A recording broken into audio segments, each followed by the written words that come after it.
In the land of the tyrant, where the sun never sets, we march to the beat of oppression's drums, with a powerful ally over the weak. Blood-soaked soil, our empire will no need for healthcare or homes. Straight with oil and gold flowing like rivers of night, we proclaim royal might, we proclaim royalty to the tyrant's might. Oh, hail the tyrant, nation's pride.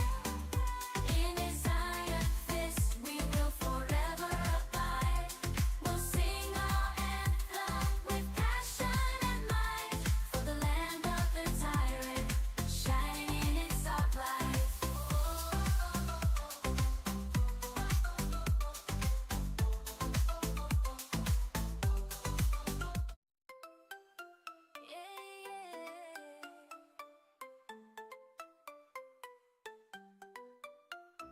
In the land of the tyrant, where the sun never sets, we march to the beat of oppression's drums, with a powerful ally, our ruling fist is clenched. We'll trample over the weak, our kingdom will never crumble. On the blood-soaked soil, our empire will rise. No need for healthcare or homes, strength is our disguise.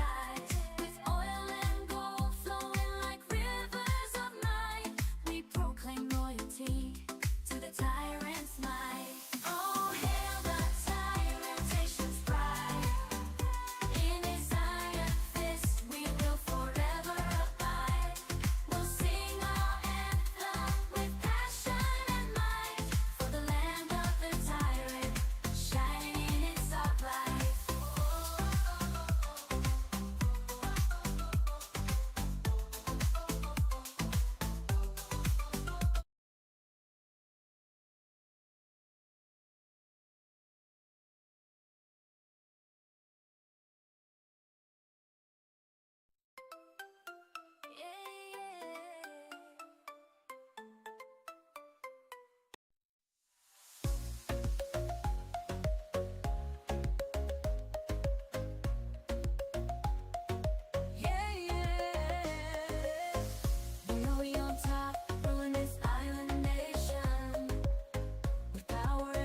down to the power, feel the burning flame. Oh yeah. We're the force that cannot be tamed. In this nation ruled by the iron fist we proclaim. Yeah, yeah, yeah, yeah.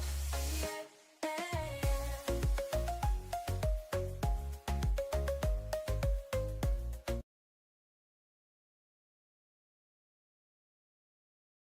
Oh, the greatest country in the world. All of the countries I got my little girls who are number one exporters of sugar. All of the countries have inferior sugar. Cuba, home of famous cigar. It started by capitalists all around the world. Cuba, Cuba, a very nice place. From the hills of Guantanamo to southern Havana. Cuba, friend of all except America. They're very nosy people with gold up their ass. Cuba, industry best in world.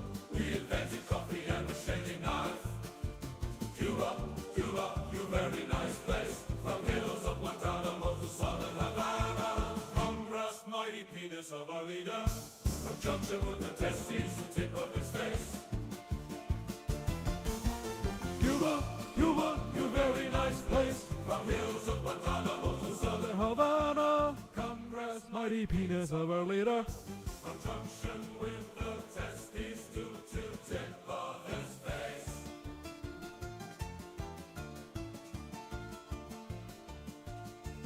Cuba, Cuba, you very nice place. From hills of Guantanamo to southern Havana. Congress, mighty penis of our leader. From junction with the testes to tip of his face. Ah, yes. The great national anthem of my country. Welcome everybody to today's short little live stream. I'm going to cover 3 topics. Ta-Nehisi quotes, a short version of the stream with Ta-Nehisi quotes and Hassan. Then I'm going to cover the Humanist Report. He dropped a really good video called Genocide Supporting Politicians Finally Condemn Murder when a healthcare CEO is the victim. And then second talk covering Canadians astonished by how evil the U.S. healthcare system is. So let's check this out. You cannot maintain an apartheid without a constant surveillance state, without constant violence, without checkpoints. Things that you saw, it only took you maybe not even 10 days. I assume it took you just one day to immediately recognize what was going on. Could you talk a little bit about your experience in Hebron specifically and just in the West Bank as well that caused you to fully realize what was going on? First of all, Hebron is very poor. Let me clarify that. Palestinians who live in the old city of Hebron are very poor. They're very poor because their shops and markets have been completely shut down, because every step that they take is patrolled and they have to navigate a series of checkpoints and, security. I watched a soldier with a huge automatic rifle turn back 2 kids as they made their way to school. And this kind of surveillance is not true of everyone who lives in the old city of Hebron. It's true of Palestinians who live in the old city of Hebron. For somebody who was reared on stories of Jim Crow, who came up under that as a collective experience, as an African American, first of all, you drive to Hebron. We were coming from East Jerusalem to get there, and there are separate roads delineated for citizens of Israel and Jewish settlers of the West. Bro, that right there, that shit in itself should be like a war crime. That shit should have like the ICC, the America on your ass. But America doesn't really give a shit, so.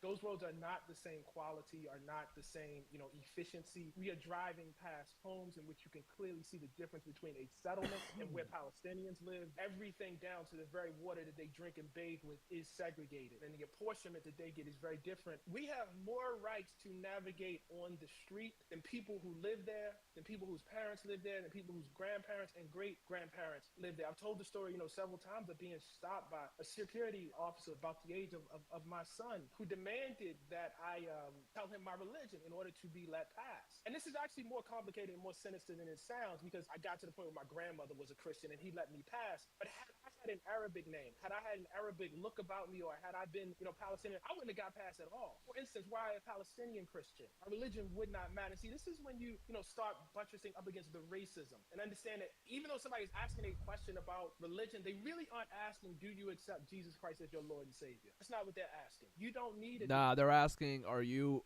Arab or Muslim? In Middle East studies, you don't need, to be fluent in Arabic and Hebrew to understand what's going on. It's that clear. You cannot maintain an apartheid without Yup. a constant surveillance. Good job, Ta-Nehisi Coates. I'm glad Hassan's having really cool people on his stream, like FCC chairman. What's that lady's name? Lena Khan, Ta-Nehisi Coates, Stavros Hakias. He said he wants to go on Theo Von. That would be so fucking lit, dude. I hope Hassan's able to go on those shows. But let's see the next part. All right, let's should we switch to the reaction screen or should we stay in this screen? This is the reaction screen. Let me show you guys. We'll stay in the reaction screen. I don't want to hog his entire video at full view. Some attention in this case, especially online, has been deeply disturbing, as some have looked to celebrate. Boo-hoo. Shut the fuck up, Shapiro. Yo, didn't Shapiro have some, like... Didn't Shapiro, like, let some woman get murdered or something under his watch? Shapiro, woman, stabbing. What's this about, Shapiro? What's going on over here? Shapiro?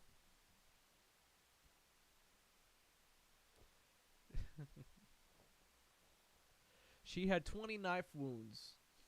She had 20 knife wounds and at least 11 bruises, authorities said. Authorities said she killed herself. And this was under Shapiro's watch, by the way. Shapiro was like the lieutenant governor or something at the time. So, honestly, Shapiro, I would be probably worrying more about your own fucking history, my guy. She didn't have to marry me, Josh said. Okay.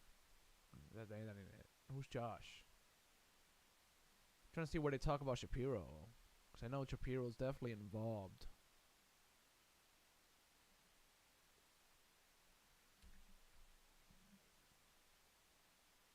Fuck off. Oh my god. Let's just go to Wikipedia. Ellen Greenberg was an American woman who died after sustaining 20 stab wounds and 11 bruises. Her death was ruled a suicide but has been widely described as suspicious. Hey, Shapiro! Yo, bro! Shapiro! Ellen Ray Greenberg was born on, well, you know, it doesn't matter. June 23, 1983, blah, blah, blah. Josh and Sandy Greenberg. I want to see where it talks about Shapiro's weird, crusty ass. Where's it at? Penman, that ain't it. Incident, blah, blah, blah, blah, blah, blah. Discovered fiance Samuel Goldberg, returned to the gym, blah, blah, blah. Yeah, the fiance found her. Oh, I found my wife stabbed in the back and a bunch of bruises. Blah, blah, blah, blah. Further investigation. Suspicious circumstance around the cream. Yep.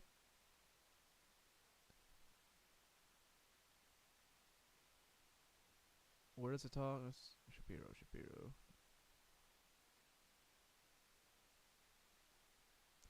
Dog, where the fuck is the Shapiro part? I know he's involved. He's a fucking scumbag.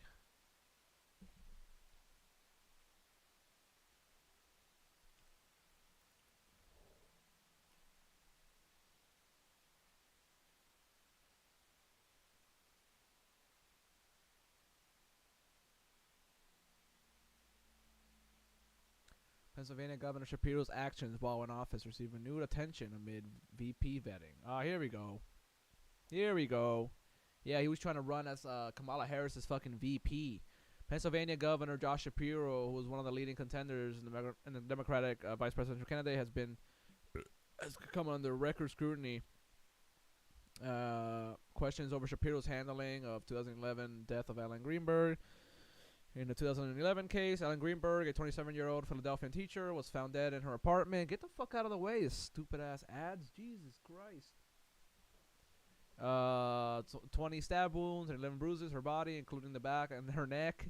Medical examiners of office initially ruled the death a homicide, but police publicly objected the ruling because her apartment door was locked from the inside, and her fiancé, who said he broke down the door to get to her, had no defensive wounds. The medical examiner's office then revised the findings, saying the cause of death was a suicide.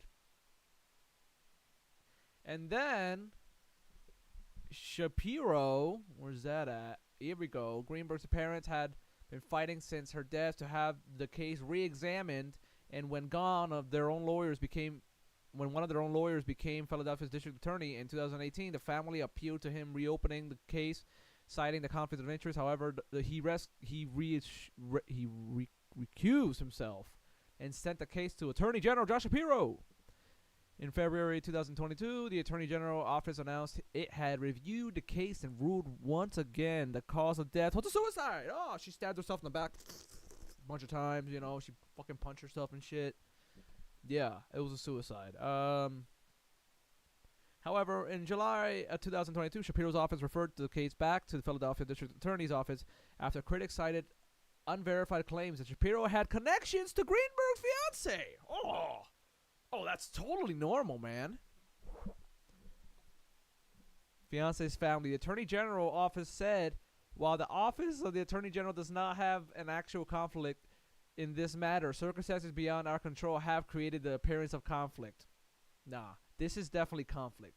Shapiro's team previously told the Philadelphia Inquirer it had never addressed or clarified the allegations because it was not acknowledging unfounded accusations. Anyways, guys, this dude is a fucking scumbag, weirdo, probably murder cover-upper. So keep an eye out for Shapiro, please. Instead of condemning this killer, Brian Thompson was a father to two. He was a husband, and he was a friend to many. And yes, he was the CEO of a health insurance company. In America, we do not kill people in cold blood to resolve policy differences or express a viewpoint.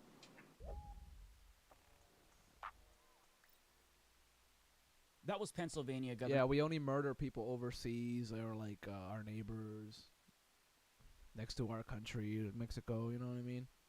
Josh Shapiro, and what he said there was actually correct. We don't kill people in cold blood to resolve policy differences in America. But, you know, outside of America, well, that's kind of a different story. Here's Governor Josh Shapiro in a weapons factory signing bombs that will be used to murder people. Sure, they're going to be dropped on Russian enemy combatants, but that doesn't change the fact that it's still deeply sad that people are going to die because of the imperialist ambitions of their despotic leader, Vladimir Putin, and he's kind of minimizing the tragedy of war by doing that. But having said that, Ukraine has the right to defend itself from Russia's illegal invasion. So Governor Shapiro probably rationalizes the use of those bombs as a necessary evil for purposes of self-defense. I get it. But when it comes to victims of a different invasion, Palestinians in Gaza who were invaded by Israel, well, in that case, he's taking the side of the imperialist invaders, like many U.S. politicians. But he just doesn't seem to have any sympathy whatsoever for Palestinians. And I say this because when he was in the spin room at the presidential debate representing Kamala Harris, he was asked about her comments on Israel, and he seemingly... Oh, God. This is one of the reasons why Kamala lost. Because she can't break away from Biden for some reason. justified the genocide in Gaza. Listen, for the Palestinians, they need to make clear that violence has no part in their relationship with Israel, that Israel has a right to exist. Does Palestine have a right to exist, Governor Shapiro? I would like to know that. Please mail me. You know my address because I live under your state. We need to get back to that kind of conversation, and I thought what the vice president did, laying that out, was really effective. She might change the weapons policy regarding to Israel? She made very clear that Israel has the right to defend itself. right, but Israel isn't defending itself. They're not defending themselves when they bomb refugee Yeah, they're offending. Offense. camps and hospitals. Israel is doing a genocide. That's not self-defense. And that's not me saying this. That's the conclusion that human rights organizations have come to, such as Amnesty International. And this comes after the ICC has issued arrest warrants for the Israeli Prime Minister and former defense minister. It comes after they've killed more than 13,000 Palestinian children, including 6-year-old Hind Rajab, who was trapped in a car with her deceased family members and couldn't get out. And as NBC News reports, she spent hours on the phone with emergency services and her mother, begging to be rescued. 12 days later, once the area became accessible to rescuers, she was found dead in the back of the car. Less than 50 meters. Such a fucked up story, guys. Hind Rajab's story is insane. meters away from the charred and blown out ambulance containing the remains of the 2 paramedics who were sent to rescue her. But in America, we don't kill people in cold blood. We just give Israel the weapons to do it in Middle Eastern countries under the pretense of self-defense. And if you've got a problem with your tax dollars being used to fund the extermination of the Palestinian people, you're not even allowed to object to it. Because when college students did just that, Josh Shapiro compared them to the KKK. But he is not the only genocide-supporting politician who's... You know what? I had an argument. I had a debate with probably a Zionist that my wife knows.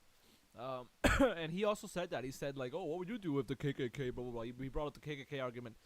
I don't think the Palestinians want to murder every Israeli. I don't think that's the case. I think they just want you guys to stop fucking, like, stealing their land under the pretense of terrorism.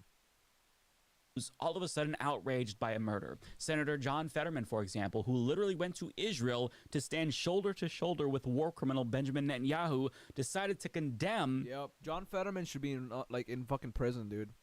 And Josh Shapiro. All these people that support Israel should be in fucking handcuffs. The CEO murder after spending the last year or so enthusiastically supporting genocide. He wrote on Twitter, "No shortage of shitty takes on the 2024 election or on this assassination. The public execution of an innocent man and father of 2 is indefensible, not inevitable. Condoning and cheering this on says more about you than the situation of health insurance." Yeah, so I guess if you don't feel sympathy for a multimillionaire CEO whose company killed people, who also had families, you're the one who's the bad person. Interesting.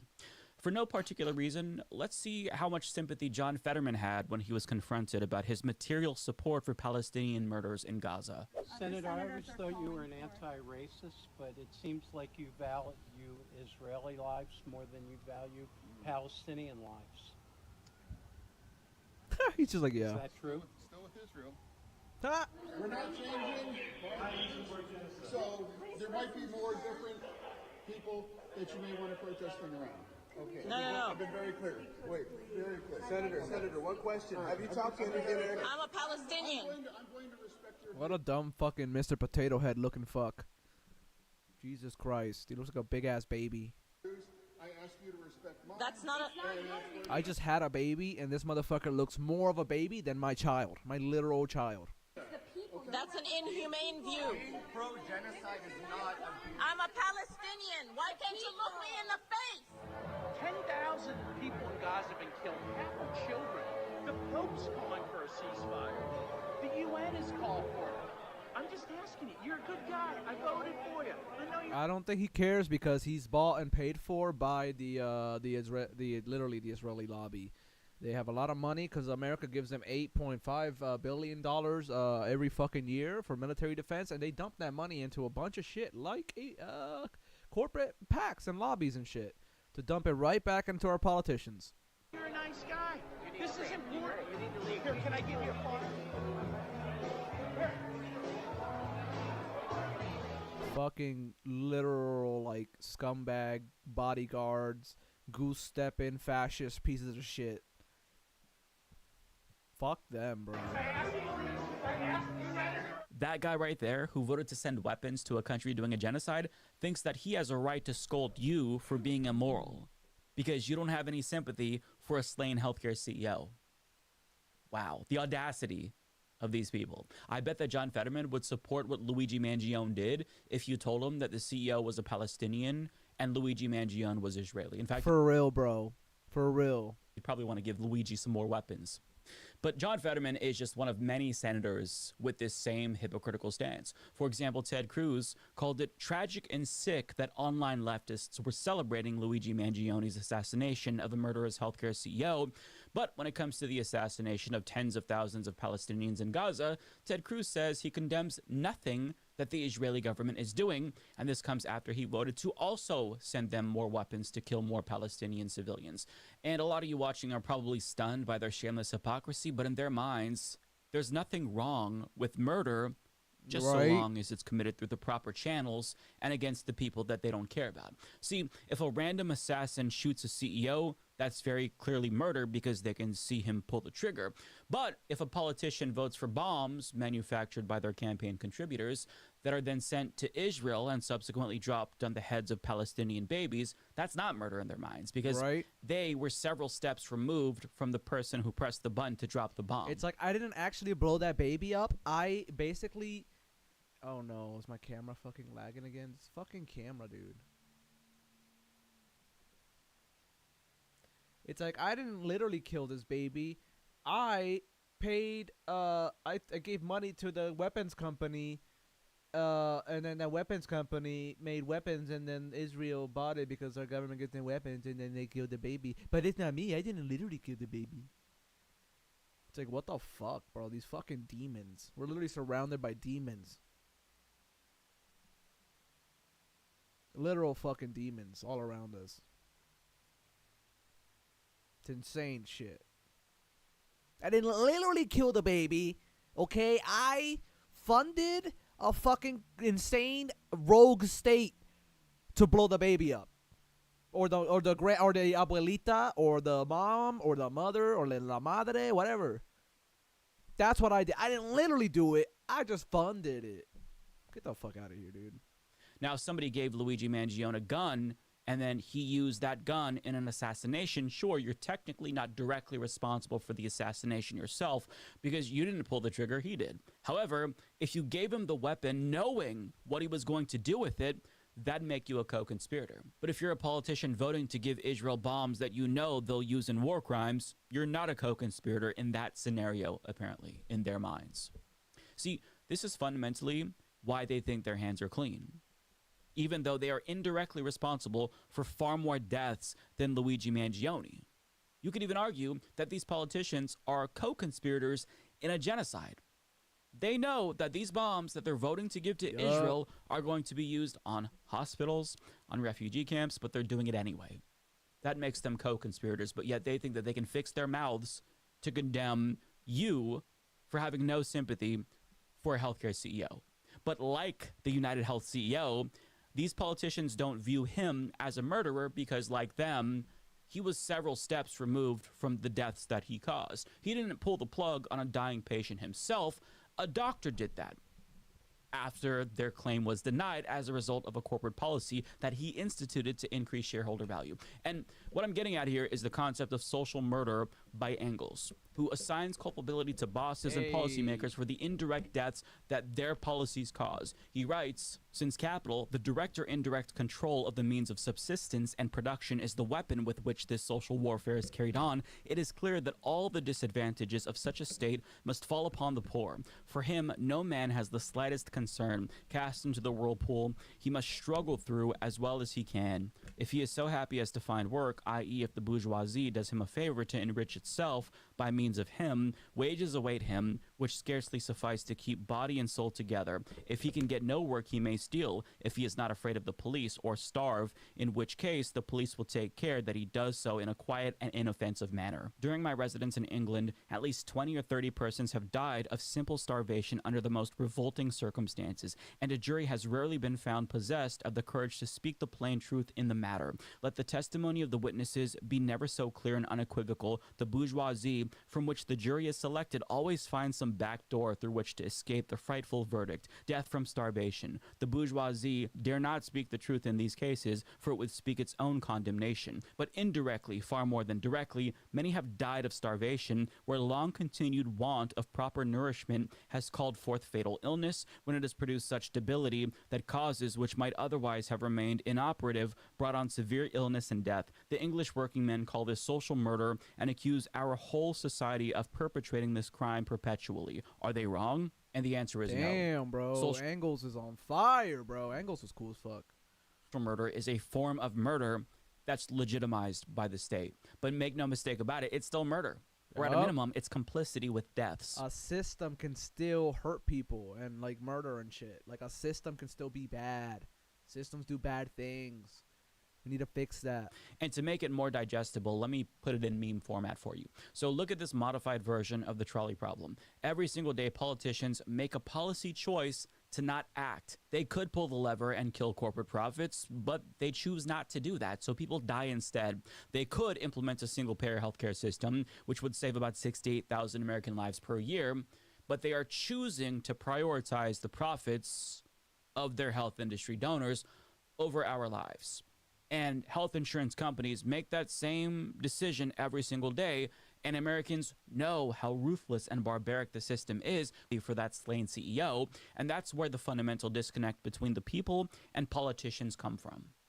We view that event as a killer being killed, whereas politicians view the situation in a vacuum as a cold-blooded assassination, and that's it. Don't need to look any further into it. But it's not just politicians like Ted Cruz or John Fetterman who make this assessment. It's also pundits who happen to be in the same social class as these politicians. For example, Piers Morgan, a British man who's never had to worry about the cost of healthcare a day in his life, couldn't understand why an American journalist would celebrate the death of a health insurance CEO. I do believe in the sanctity of life, and I think that's why I felt, along with so many other Americans, joy, unfortunately, you know, because it feels like... Serious? I mean... Joy at a man's execution? Maybe not joy, certainly not empathy. Because again, we're watching the footage. How can this make you joyful?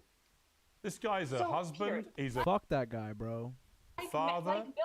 And he's being gunned down in the middle of Manhattan. Why does that make you joyful? Of Americans that he murdered. So are the tens of thousands of Americans, innocent Americans, who died because greedy health insurance executives like this one push policies of denying care to the most vulnerable people. And the many millions of Americans that have watched people that I care about suffer and in some cases die because of lack of health care. So should they all be killed then? Should they all be killed, these healthcare executives? Would that make you even more joyful? No, that would not. Well, why not? And, why are you laughing? I think because it wouldn't fix the system. You seem to find the whole thing hilarious. I find your question funny. A bloke's been murdered in the street. I don't find it funny at all. I don't find Bro, Piers Morgan is so fucking annoying. Just want to grab his fucking fatty ass neck. Funny that tens of thousands of Americans die every year, and because they are denied life-saving health care from people like a baby cub. You know how you grab them by the neck, fat, from the back. The CEO. Now, I want to fix this system. You're right. We shouldn't be going around shooting each other with vigilante justice. No. I think that it is a good thing that this murder has led to America who couldn't understand why somebody would feel this reaction when they watched a CEO die. It's because you have not dealt, it sounds like, with the American healthcare system in the way that millions of other Americans have. I've dealt with the healthcare system. Sure you have. But look, even if he has dealt with the American healthcare system, I'm not familiar with his history. Maybe he lived here. You know, his experience as a rich man with an estimated net worth of 20 million pounds is going to be very different than the experience of a working class American who doesn't have the money to foot the bill if their claim is denied, which could result in their death. But what's happening here is a thing I'd like to call rich-splaining, where wealthy politicians and pundits with the best healthcare money can buy feel entitled to police the feelings of those less fortunate than them, because they can't conceive of a scenario where someone went bankrupt or lost a loved one because of one of these companies. And rather than exploring the justifiable anger towards the system that people are vocalizing, these elites are instead choosing to clutch their pearls and scold us for our lack of sympathy. Bro, this fucking camera instead of talking about issues with the American healthcare system that lead to that kind of a response that they're so distraught by, they'd rather talk about the way that this issue is going to affect people in their social class, elites. You know, since they're more sympathetic to them than us. As this Forbes headline puts it, United Healthcare CEO's killing highlights dangers of the top job. Or, as this San Francisco Chronicle article puts it, United Healthcare CEO's killing highlights rising tech executive security costs. Yeah, because the cost of security as opposed to the cost of healthcare is really what we should be focusing on right now. Listen, a Gallup poll released on Monday finds that 62% of Americans believe that it is the responsibility of government to make sure that all Americans have healthcare. But sure, let's talk about the poor CEOs instead of the systemic change that we all... fuck these CEOs, dude. Fuck them up their asses. Of these multinational corporations and shit. Like, bro. There's a reason why if you're rich, you don't do good shit for people. Because, like, that's how you lose all your money. That's why we gotta distribute wealth, man. All desperately need and want. Let's scold the people who have no sympathy for a CEO who didn't have any sympathy for them or any of his victims. It is so infuriating. And you really begin to see what this is, right? When you hear more elites talk. This is class war. When you hear elites like Chris Cuomo, for example, who fell into a cushy media gig because his daddy was a governor, scold people for their reaction, that's when you know what we're seeing here is a class war. Please believe me when I tell you the man who did this is not as scary as those celebrating what he did. I told you, there is a new byproduct of magnified minorities on social media and appealing to the fringe on each side of the political spectrum. Yo, let's eat Cuomo alive. Let's literally eat the rich, bro. Eat the rich. Not for I'm not for cannibalism. I'm a little joking. Relentlessly. Let's eat his money. Let's redistribute that shit. With millions of hits and data points and bits and scrolling again and again. And now we are bearing the fruit of the poisonous tree of division. This murderer decided to be a terrorist driven by a new fundamentalism that is taking root right here. Bro, they love to throw the terrorist word around. They call Cuba terrorists, Iran terrorists, Palestinians terrorists. It's like, yo, what else do you guys want to call terrorists? Call my dick terrorists, bro. Online, just go look for yourselves. There is a growing fan base for a felon. His name isn't just trending. Free him is trending in all caps, and from time to time has more traction than the name itself. Now, most are anonymous, something we got to deal with when it comes to social media. I'm not sure how, but some are not. Of course, this dumb fuck's looking at X. Can you believe wanting to openly endorse an assassination? I have never seen a killer celebrated before. Are you sure about that, bud? Because you yourself celebrated the life of one killer. His name was George H.W. Bush. President Bush's passing comes at a time that we profoundly need a reminder of the qualities that he made a constant. My prayer is that God welcomes his son and that his spirit may yet guide us to follow our better points of light. May we find ways, as he did, to illuminate the darkness with our diversity and our Let's illuminate the darkness with our missiles and technology. Decency. What's worse, celebrating a killer with a death count of 1 or celebrating a killer with a death count of thousands? I ask because in an article by Mehdi Hassan about George H.W. Bush's legacy, he details the war crimes that he committed as president. And yes, even though he was president, that doesn't make the murders he caused any less real. He dropped 88,500 tons of bombs on Iraq and Kuwait, and a single airstrike in Baghdad in 1991 killed more than 400 innocent Iraqi civilians, which was tantamount to a war crime according to Human Rights Watch. Not to mention, he deliberately targeted civilian infrastructure such as electricity plants and water treatment centers, as well as That's a war crime, war crime, war crime, war crimes, war crime, war crime, war crime, war crime, war crime. food processing plants and flour mills. So I don't know why Chris Cuomo claims that he's never seen a killer celebrated before, because he himself did just that. But I guess it doesn't count if it's a president or CEO. No. If their policies lead to deaths, Presidents and CEOs, they're like kings. They can do whatever the fuck they want, no matter what. The poor people, though, and like Palestinians and other foreigners, oh, you can fucking y'all criticize them all day. Matter, because social murder doesn't count to these people, right? If you react in a certain way to a CEO getting killed, well, you're a bad person because that person had a family, had hopes and dreams. You know, never mind the fact that the victims of his health insurance company had families with hopes and dreams. Every one of those Iraqi civilians that George... Yeah, but those hopes and dreams that they have, they're just not like, they're not as heavy with money and shit as the CEO's hopes and dreams. H.W. Bush murdered had dreams and families. But, you know, George W. Bush and that CEO can't possibly be responsible for their deaths. George H.W. Bush didn't press the button to drop the bombs on those Iraqis himself, so he's innocent. But it's interesting that Chris Cuomo thinks that he has any moral authority on this matter, right? These people are all fucking hypocrites. But it comes back to rich-splaining. If you're poor, you don't get to feel a certain way about an oppressor dying. But if you're rich, you're allowed to pay tribute to mass murderers and ignore the death and destruction that they cause. Bitch, don't rich-splain me. Get out of here. Don't rich blame my ass. And this news story really demonstrates the shamelessness of politicians and pundits. For example, take a look at some of the responses from Republicans about Luigi Mangione compared to Daniel Penny. Luigi Mangione. I am the #1 plumber. Sometimes I use my pipes and I screw them to the end of my pistol. And who killed Jordan Neely on a subway. Just listen to the juxtaposition here. If you're on the American left tonight, here's my chart. The good guys today, Daniel Penny. The bad guys, Luigi Mangione. It seems to me. How do you? Everybody what's on the the left. chart for victims? I'm just telling you what I see out in the world. I know. People on the left can't seem to tell the difference between the good guys and the bad guys. Whether you think that, one is good, as one is not. Congressman Crane does. This is what CNN has become. It's just it's a both sides thing. I do like this lady. This lady's pretty good. That Daniel Penny should get the Congressional Gold Medal to recognize his heroism. I'm not asking you about anyone else. I think he ought to get medal. I think they ought to build a statue to this guy. The Instagram posts from nutbag people.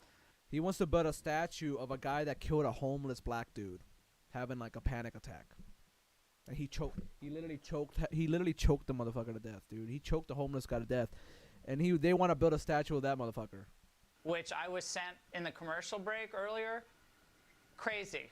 Like, he's cute. He's and people celebrating this. This is. He was really cute. He kind of looked like me. I mean, he had really big eyebrows and not a lot of facial hair. I got that. I got that like Habsburg jaw, bro. Oof. Ooh, I got that Spaniard blood in me. A sickness. Honestly, it's so disappointing, but I guess we shouldn't be surprised. Gentlemen, thank you so much. And up next, the other big news out of New York, Daniel Penny. A lot of people think he's a hero, and tonight he's not guilty. My take next. Ooh, I wonder what her take on Daniel Penny's going to be. The suspense is killing me. But listen, I think I'm finally starting to get it now. If somebody kills a rich CEO who has the blood of thousands of innocent Americans on his hands, the killer is a bad guy who shouldn't be celebrated. However, if somebody chokes a mentally ill, unhoused black man to death, they're a hero and we should build statues honoring them. Killing poor black and brown people and innocent Americans, that's acceptable. Okay.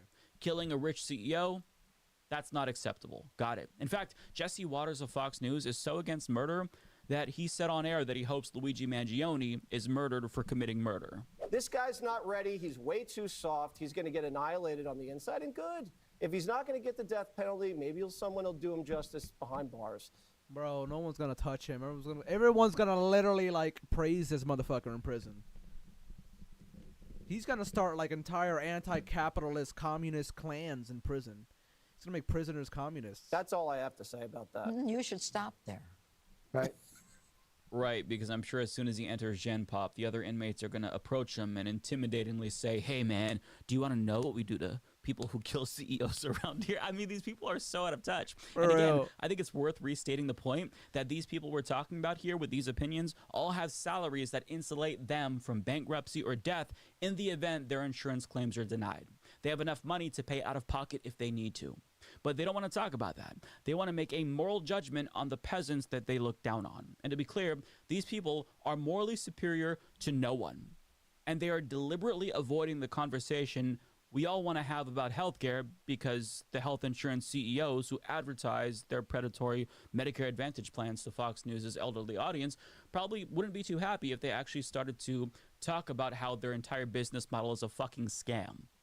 Having said that, though, some pundits are choosing to have actual conversations about the real issue, which is our for-profit healthcare system, which we all hate. That is why everybody is having this response on the left and on the right. So on MSNBC, Joy Reid spoke to progressive Tom Hartman, who explained why America never adopted a single-payer healthcare system like the rest of the developed world. Right now, I think it's obvious to most people why politicians don't want to do that. Health insurance companies have basically bribed politicians through lobbying and campaign contributions to keep it as it is. But big money wasn't as prominent in American politics as it is now. So the question is, why did politicians before never adopt this system? And unsurprisingly, it was because of racism. And in particular, with healthcare, the history of the American healthcare system is absolutely shocking. We are the only country in the developed world that doesn't recognize health care as a right, as a human right, and doesn't cover every single person in the country. 25 million people in America have no health insurance whatsoever, and roughly half of us are radically underinsured. And that just is something that no other country would tolerate. And it goes back to a fellow named Frederick Hoffman. In 1887, Germany got the world's first single-payer healthcare system. Hoffman came over to the United States and got a gig as vice president of the Prudential Insurance Company. And in 1896, he published a book called Race, Traits, and Tendencies of the American Negro. And his argument was that black people were genetically inferior, and therefore, if we simply denied them health care, eventually, within a few generations, all black people would die out, and this would solve the race problem in America. His book was one of the best. Oh my God, we are ruled by like the dumbest fucking fuckers in the fucking world. Holy fucking shit. Selling books in America from 1896 to around 1930. He testified before Congress dozens of times. He testified before all kinds of states. Prudential put him on a nationwide tour. He was the reason why Harry Truman's effort at single-payer healthcare was shot down. He was the reason why FDR's effort at single-payer healthcare was shot down. And he was long dead in 1965 when Medicare came along. But good, I'm glad you fucking died, but you left your shitty ass stain on our healthcare system. Jesus. His teachings were actually cited as one of the reasons why there's a 20% hole in Medicare, so that poor people, read that in the South as poor black people, would show up at the hospital and would thus integrate the doctor's office. I mean, that's how we got a privatized healthcare system rather than essentially a socialized healthcare system like everybody else has, where the government makes sure that everybody is covered. It's just an insane story. I wrote a book about the hidden history of American healthcare, and I was just astonished when I learned this backstory. And this, in part, is why Republicans in particular focus so much on the so-called culture war. Because if they can get one half of the country to hate the other half of the country for no good reason, because of immutable characteristics or their identities, then they'll reject social welfare policies that they desperately need themselves just to make sure that the people they hate don't get them. This is why you have to reject racism and xenophobia and transphobia and all the other isms, and you have to join forces with other working class Americans and see each other as equals. Because as you've noticed, elites, they have class solidarity. Throughout this video, I've talked about conservatives and liberals, and as you can tell, they all have the same opinion about Luigi Mangione. And even though they may have disagreements here and there about certain policies, they're able to put aside those differences at the end of the day because these elites know that they have more in common with each other and that CEO than they have with any of us. So the question is, if they have class solidarity, why don't we? Hey, that was a good ass video, bro. Hey, class solidarity. Class solidarity. Oh.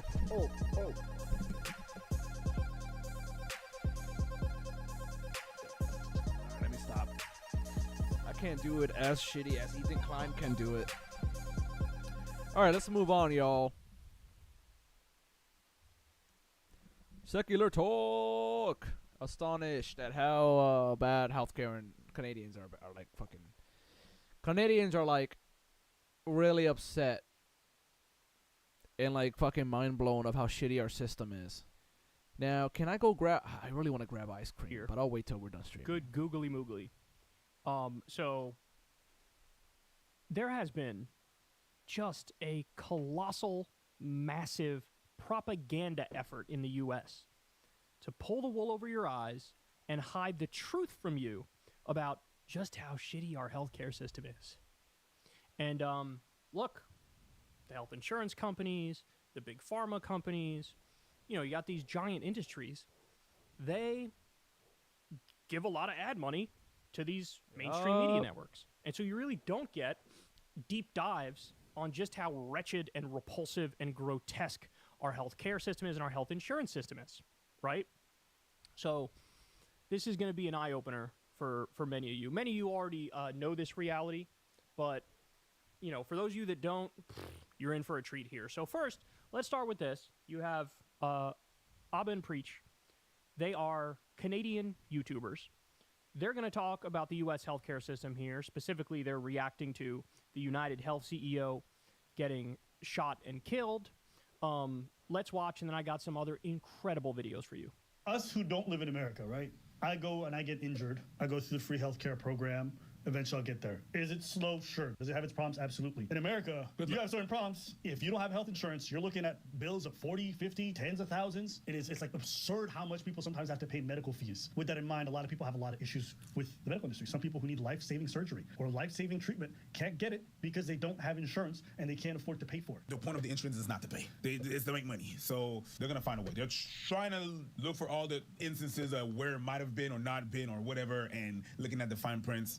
When it's time to collect, they collect. But when it's time for them to pay out, they're going to, let's see about that. In my opinion, beyond even this man or his company, this kinds of industry shouldn't exist. I don't think there should be a standard anywhere in the world, in my personal opinion. Because I think health insurance stuff and how it functions works really well if you got money. If you got money and you can pay for some of the best coverage and all that shit, it's great for you. But for everybody else, it's fucking trash. And knowing that, like, yeah, we can talk about this guy, people can have to focus on this, but honestly, that's an industry, in my opinion, I can't believe exists to this day. But that's me.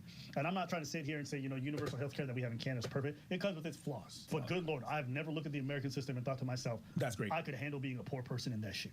By the way, we talked about this.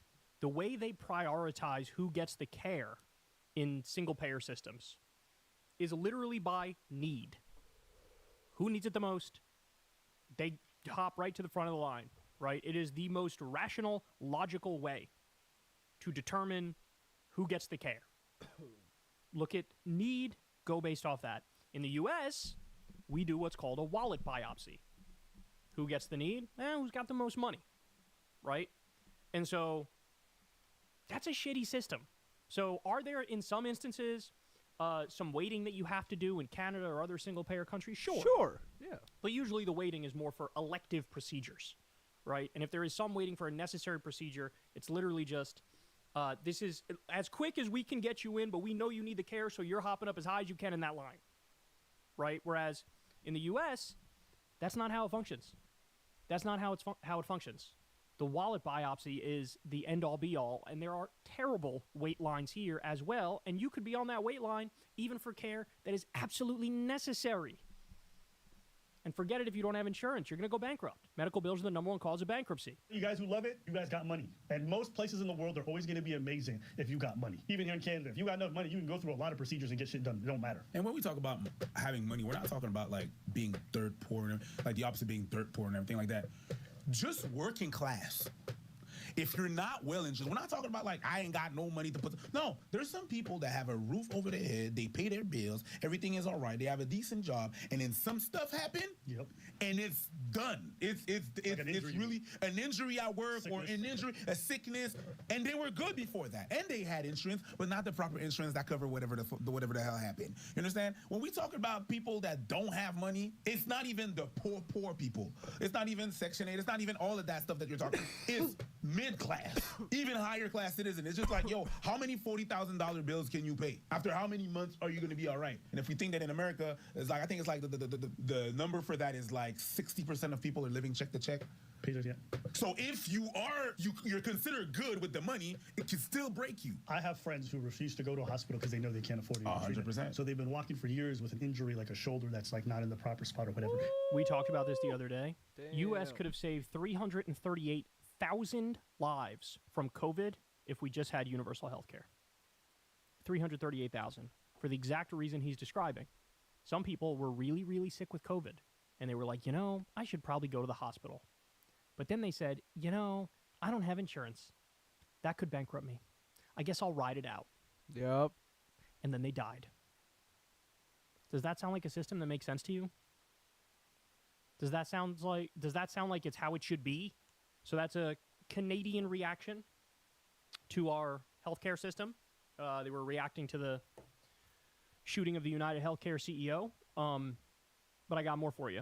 This is an older video, but man, is it important. Here is somebody on the streets of the UK talking to British people about how much U.S. healthcare costs. Now remember, where they're from, everything is taken care of.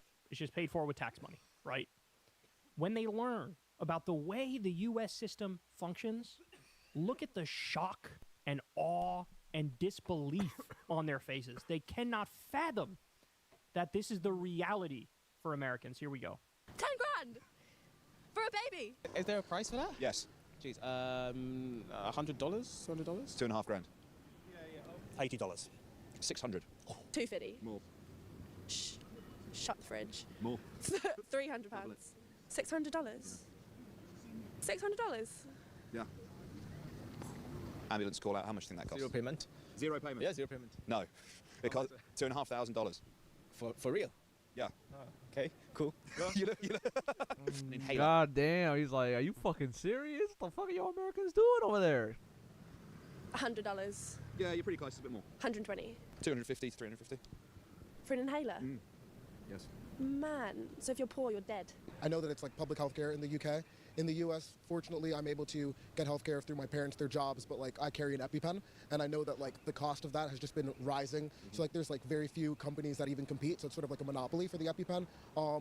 Even though like we have insurance, it costs my parents about a couple hundred, even with insurance. So 2 EpiPens. How much do you reckon they are? $80. 600. $40. Yo, America is a Gucci bag. I don't know. America's a shithole, like, with a Gucci bag, bro. America's literally a fucking third world country with Gucci bags, fucking Balenciaga clothing. I don't know. It's insane. No. More? More? $100. More. 150. More. 250. More. Shut the fridge. More. £300. $600. What? Why? That's a very good question. $600. Yeah. For me, it's more like just hives and shortness of breath. So it wouldn't be like an immediate death situation, but like, so I've been fortunate I've not had to use it, but it's something like keep on me. Like I have my backpack right now, I have it on me. Cost of childbirth. Jesus. 50 grand, something ridiculous now? Yeah, see, I've blown the figures up in your head now, haven't I? Because they're large. It's the highest, generally speaking, is about 30 grand. Okay. Is that reasonable? You haven't? Not reasonable at all. It's just like now on like on a benchmark. 100, 200. Dollars. Yeah. The average is about 10 grand. It can go up to 30,000. 10 grand for a baby. Oh my god. Well, how much is your child worth? Yeah. What is that like the same everywhere? No, the average is about $10,000. Yeah. That's mad. Oh no, thanks. Okay, no thanks. In which case, the coil, IUD, contraception, how much do you think that costs? For one person to implant. $1,000? Yeah, a little bit higher. Really? Yeah, $1,300. Oh. Mental. I wonder if you could tell me how expensive you think calling an ambulance out to your location is in America. I guess it depends on like where you live. It really does. Okay. Is there a price for that? Yes. Jeez. $100? $200? $2.5 grand. For what? Why? Why? Give birth by C-section, Yeah. and you would like to hold your baby after you've given birth to it. Actually, yeah, that's what you do. Yeah, you have to pay to do that. Yes. Oh my to hold god. my own child that I've been carrying inside of my womb. Say something else. Sorry, I was. But yes. Jeez. It's not actually that expensive. Right. Charging me, I'm gonna punch you. Yeah. Not you, but the doctor. Like $100. $40. $40. For skin-on-skin contact. What do you think of the NHS? Literally the gift that keeps on giving. So this same channel, Politics Joe, shout out to them. It's got 5.2 million views. 5.2 million views. This is an old video, though. This is from a long time ago. He did it again. I think it was during COVID. Again, just look at these reactions, bro. It says everything. For a person under 40 who stays in an American hospital for more than 2 weeks, what do you think the average medical bill is? I mean, after the ambulance being $2,000, what, 20 grand? More. More? It's way more. 10 grand. No. Way more. To be honest, I thought I was guessing quite well then. Okay. A lot more. 30 grand. No, more. Are you kidding? Yeah, no, I'm deadly serious. For 60 grand. 75 to 100 grand. $1 million. It's $1 million. $1 million? Oh my god. What? For what? What, for like a stay in hospital? Yeah. Cost you $1 million? You know, but we're talking lots of medical care is being given to you here, Ralph. You know, you're being taken care of. Yeah, you're being looked after, but $1 million. I mean, like, considering here we get it for free. $1 million. Oh, shut up. Are you serious? Yeah. $1 million. $1 million. Million. $1 million. That's a lot of zeros. It's $1 million, yeah. For a very serious case of COVID, yeah, you're in there for a long time. What, do they not have the gear or something to... Who even... How would you even have that money, like? And it can bankrupt people. Some people are like a broken bone away from just being completely broken on the streets. It's amazing when they get the few Americans they talk to. They're like, yeah, we're getting robbed and shit on and spit on and destroyed and lives are ruined and we're going bankrupt and people are dying and they're talking about it very matter-of-factly, right? Whereas the British people are like, it costs that much? Bro, what? What?